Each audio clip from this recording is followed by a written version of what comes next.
جب میرے رب نے میرا نصیب بدلنے کا اختیار دیا ہے مجھے، تو پھر میں کیوں نہ مناؤں اس کو۔ نامحرم کو مت مانگو، محبت مت مانگو۔ کیوں؟ میں تو فرشتہ نہیں، میرے جذبات بھی ہیں اور احساسات بھی ہیں۔ میں نے صبر بھی کرنا ہے اور شکر بھی، میں نے ضبط بھی کرنا ہے اور سجدہ بھی، میں نے اللہ کی رضا میں راضی بھی ہونا ہے اور اس کو اپنی رضا کے لیے منانا بھی ہے، کیونکہ یہ میرے اختیار میں نہیں ہے کہ میں کیسا محسوس کرتا ہوں یا مجھے کیسا محسوس کرنا چاہیے۔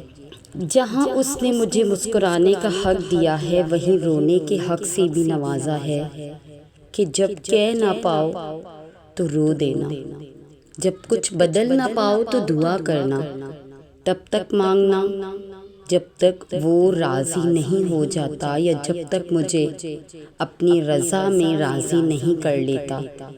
تو میں تو مانگوں گا، بار بار مانگوں گا، بے شمار مانگوں گا، کبھی فرض عبادات میں اور کبھی تہجد کے سجدوں میں، کیونکہ میرے پاس اس کے در کے سوا اور کوئی در موجود نہیں ہے، اور جب اس کا در میری دسترس میں ہے تو میں کیوں مانگوں دنیا سے، میں کیوں منت کے دھاگے باندھوں؟ جب میں اس سے خود ملاقات کر سکتا ہوں تو پھر کیوں میں خود کو دنیا کی حدوں میں محدود کروں؟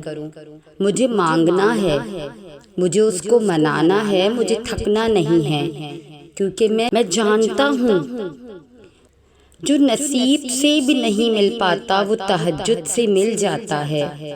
مجھے بس اسی سے مانگنا ہے، اور یہ صرف میرا اور اس کا معاملہ ہے کہ میں اس سے کیا مانگتا ہوں یا میں کیا چاہتا ہوں۔ تیسری ذات کو پھر میں کیوں شامل کروں جب میرے رب کی ذات ہی کافی ہے، جب مجھے ایک اسی کا ہونا ہی مکمل کرتا ہے، تو پھر میں کیوں لوگوں کے پیچھے بھاگوں کہ طلب کس کی ہے یہ تو نہیں معلوم، مگر مجھے وہ چاہیے جس سے مجھے سب مانگنا ہے اور ہر حال میں چاہیے۔ انسان کی طلب کے لیے جب تک تھا تب تک انتظار ممکن تھا، مگر اب وہ چاہیے جو خالق ہے، اور اب انتظار نہیں ہوتا۔ اب تو بس جی چاہتا ہے کہ اتنی اونچی پرواز ہو کہ دنیا کہیں دور بہت پیچھے رہ جائے اور میں اس تک پہنچ جاؤں اور بس خاموشی سے خود کو سمیٹ کر اس کی آغوش میں چھپا لوں، نہ کوئی مجھے دیکھے اور نہ میں کسی کی دسترس میں آؤں سوائے میرے اللہ کے۔ توکل معجزوں کا دروازہ ہے، ایسا دروازہ جس میں بے یقین لوگ کبھی داخل نہیں ہو سکتے۔ تمہارا مقدر تمہارے اپنے ہاتھوں میں ہے، زندگی کو پرسکون اور بے سکون تم خود ہی بناتے ہو۔ تم وقت کے ساتھ نہیں چلتے ہو، بلکہ جہاں جو حادثہ روک دے وہیں تمام عمر ٹھہرے رہتے ہو۔ تمہارے آس پاس کتنی بے شمار نعمتیں ہوتی ہیں اور تم ایک محرومی کے لیے ان سب کو نظر انداز کیے دیتے ہو۔ تم سوچتے ہو دعا مانگنا چھوڑ دینا یقین اور صبر ہے، مگر حقیقت اس سے بہت مختلف ہے۔ یقین تو وہ ہے جب کچھ نہ ہونے کے بعد بھی دعا کے لیے ہاتھ اٹھائے جاتے ہیں، اور صبر وہ ہے جس کے دل کے تڑپنے کے باوجود معاملات اللہ کو سونپ دیے جاتے ہیں۔ ہاں، ایسا کرنا آسان نہیں ہوتا، مگر ہاں ایسا کر لینے کے بعد آسانیاں ہی آسانیاں ہوتی ہیں۔ پھر کیوں پریشان ہوتے ہو؟ جو کام تم کر نہیں سکتے انہیں اللہ کے حوالے کرنا سیکھو، اور جو کام اللہ کے حوالے کر دو اس پر کبھی پریشان مت ہو۔ ہاں، دعا ضرور مانگو، مگر نصیب سے مت لڑو، نعمتوں کو مت ٹھکراؤ، دعاؤں کی بے ادبی مت کرو کہ یہ کہہ کر کہ دعائیں اب قبول نہیں ہوں گی، کیونکہ دعائیں تو ہمیشہ قبول ہوتی ہیں، اور وہ تو اتنا رحیم ہے، تمہارا رب تو اتنا رحیم ہے کہ کافر کا سوال بھی رد نہیں کرتا۔ اس کی شان تو یہ بھی گوارا نہیں کرتی کہ اس کے در سے اس کو نہ ماننے والا شخص بھی خالی ہاتھ لوٹے۔ پھر وہ کیسے تمہارا سوال رد کر سکتا ہے؟ وہ کیسے تمہاری آواز کو نہ سنے؟ وہ کیسے انسنا کر سکتا ہے جب تم اسے بار بار پکارتے ہو تو بس یقین کے ساتھ سب کچھ اس کے سپرد کر دو، کیونکہ جب کام اس کو سونپ دیا جاتا ہے تو وہ دنیا کی ہر طاقت کو یکتا کر کے اس کام کے مکمل ہونے کے لیے پابند کر دیتا ہے، اور پھر جب تم اللہ کے فیصلوں پہ سر جھکانا سیکھ جاتے ہو تب وہ تمہیں کن سے نواز دیتا ہے۔ بس پھر تم ہوتے ہو، اللہ ہوتا ہے، اور تمہاری جیت ہوتی ہے اور تمہارا بدلتا ہوا مقدر ہوتا ہے۔ اللہ انسان کو وہاں سے نوازتا ہے جہاں سے اسے توقع بھی نہیں ہوتی۔ اللہ کی بانٹ عادی بانٹ نہیں ہوتی۔ اللہ اپنی نعمتوں کے بانٹنے سے فیور ٹرم والا معاملہ نہیں کرتا کہ فلاں کو دنیا اچھی سمجھتی ہے تو اسے ہی عطا کرنا، اور فلاں کو دنیا اچھا نہیں سمجھتی تو اسے دھتکار دینا۔ اللہ تو بس نیتیں دیکھتا ہے۔ اللہ تو بس یہ دیکھتا ہے کہ کس کے دل میں اللہ کے لیے محبت ہے، اور کون اس چیز کو پانے کی زیادہ شدت رکھتا ہے جو وہ اللہ سے مانگ رہا ہے۔ وہ بس خلوص دیکھتا ہے کہ کون اس کا اتنا خوف اپنے دل میں رکھتا ہے کہ اپنی چاہت کو پانے کی خاطر وہ ذرائع موجود ہونے کے باوجود بھی کوئی غلط راہ اختیار نہیں کرتا۔ وہ بس طلب دیکھتا ہے کہ کون اس کے انعام کی طلب رکھتا ہے، اور پھر اس طلب کی خاطر صبر کرتا ہے۔ یہی سب دیکھ کر اللہ فیصلہ کرتا ہے کہ کس کو کیا، کب اور کتنا دینا ہے، اور جو انسان اللہ کی اس آزمائش پر پورا اتر جاتا ہے اور بے پناہ غموں اور تکلیفوں کے بعد بھی اللہ سے مانگنا نہیں چھوڑتا تو پھر اللہ اسے غیب سے عطا کرتا ہے۔ پھر اللہ دیتا ہے، اور یاد رکھیے کہ جب اللہ دینے پر آتا ہے تو اتنا دیتا ہے کہ انسان کا دامن تنگ پڑ جاتا ہے، لیکن اللہ کی نعمتیں روانی نہیں رکتی۔ اللہ کی نعمتوں کی روانی نہیں رکتی، جیسے قرآن کہتا ہے، اور اللہ جس کو چاہتا ہے بے حساب دیتا ہے۔ دعائیں اور سجدے، تمہاری تہجد کی دعاؤں کی وجہ سے تمہیں وہ حاصل ہو جائے گا جس کا تمہیں انتظار ہے۔ تو تہجد پڑھا کریں۔ تہجد کی دعا آپ کے صبر کو شکر میں بدل دے گی۔ پانچوں نماز کے ساتھ تہجد بھی ادا کیا کریں۔ کہ تہجد کی نیت کیا ہے؟ تہجد کی نیت بس یہ ہے کہ نیت کر کے سویا کریں، کیونکہ اللہ عز و جل نیت پر بھی اجر عطا کر دیتا ہے۔ تہجد کی نماز، تہجد تک تم خود نہیں آتے، بلکہ یہ اللہ کی محبت اور کرم ہے جو تمہیں تہجد تک لے آتا ہے، کیونکہ تمہاری دعاؤں پر اللہ نے کن فیکن کی مہر لگانی ہوتی ہے۔ اسی لیے تو کہا جاتا ہے کہ تہجد سفر ہے کن سے فیکن تک کا۔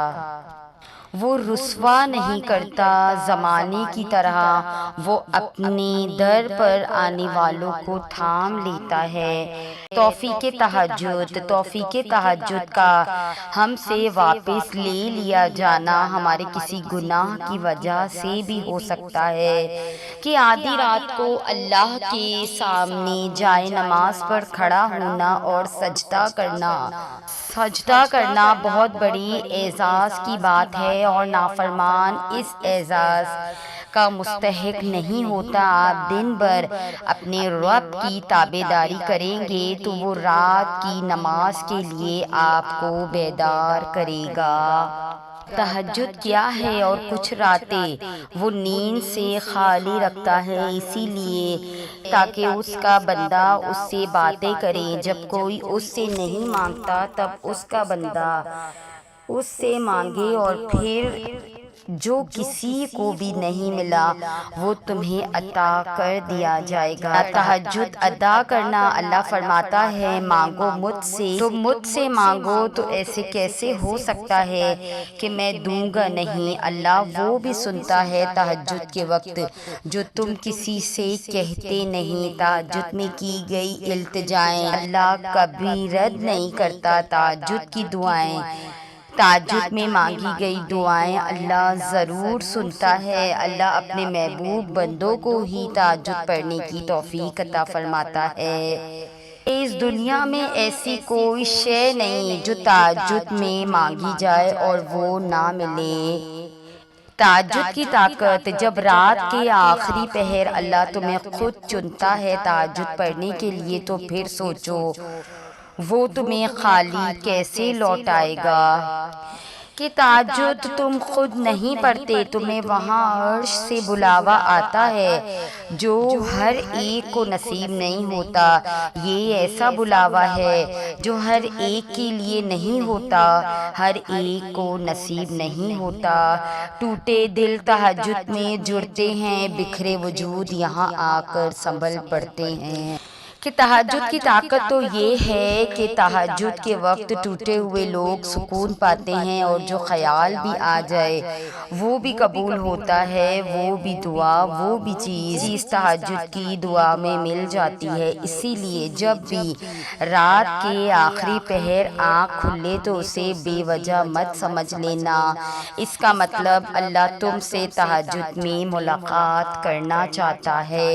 اللہ تمہاری التجاؤں کو تہجد کی دعوت دیتا ہے، وہ تہجد میں تمہاری التجاؤں کو سننا چاہتا ہے، ناممکن کو ممکن بنانا چاہتا ہے۔ اللہ کا لاڈلا بننے کی طاقت، اللہ کا لاڈلا بننے کی سب سے بڑی طاقت ہے تہجد کی نماز کا ادا کرنا۔ تہجد تک آنا رب سے عشق کا ثبوت ہے، اور اس عشق کے لیے وہ رب خود تمہیں چنتا ہے، اور جسے چن لیتا ہے تو اسے مکمل کر دیتا ہے، اسے کبھی ادھورا نہیں چھوڑتا۔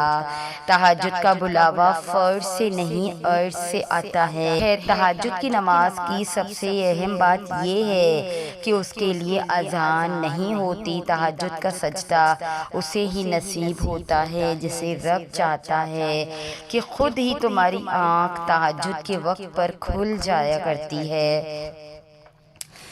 یہ زندگی جو زخموں سے بھری پڑی ہے اس کا علاج بھی صرف تہجد ہے۔ تہجد کی نماز، تہجد کی نماز اللہ نے بنائی ہی قبولیت کے لیے ہے۔ اگر تو کوئی دعا تمہیں تہجد تک لے گئی ہے تو جان لو تمہاری دعاؤں کی قبولیت ہو چکی ہے۔ جس چیز کی طلب تمہیں تہجد کے قریب لے آئی وہ چیز اللہ بھی ادھوری نہیں چھوڑے گا، تمہیں نوازے گا ضرور۔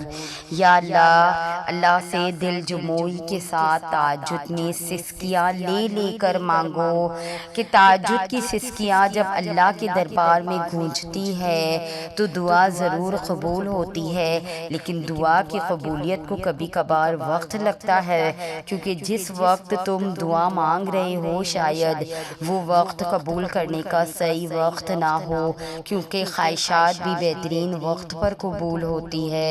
تو تم فکر کیوں کرتے ہو؟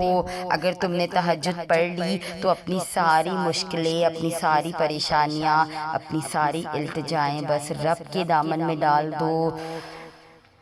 تہجد کی قبولیت کا بھی ایک وقت ہوتا ہے۔ اللہ پاک اپنے بندے کو مایوس نہیں بھیجتا، بس وہ صحیح وقت ابھی تک نہیں آیا جس کا آپ کو انتظار ہے، تو بس تم صبر کرتے رہو اور صبر سے اپنے اللہ سے تہجد کی نماز میں التجائیں کرتے رہو۔ اللہ پر یقین، جو لوگ اللہ پر یقین رکھتے ہیں ان کے نزدیک اللہ سے بہتر فیصلہ کرنے والا کوئی نہیں۔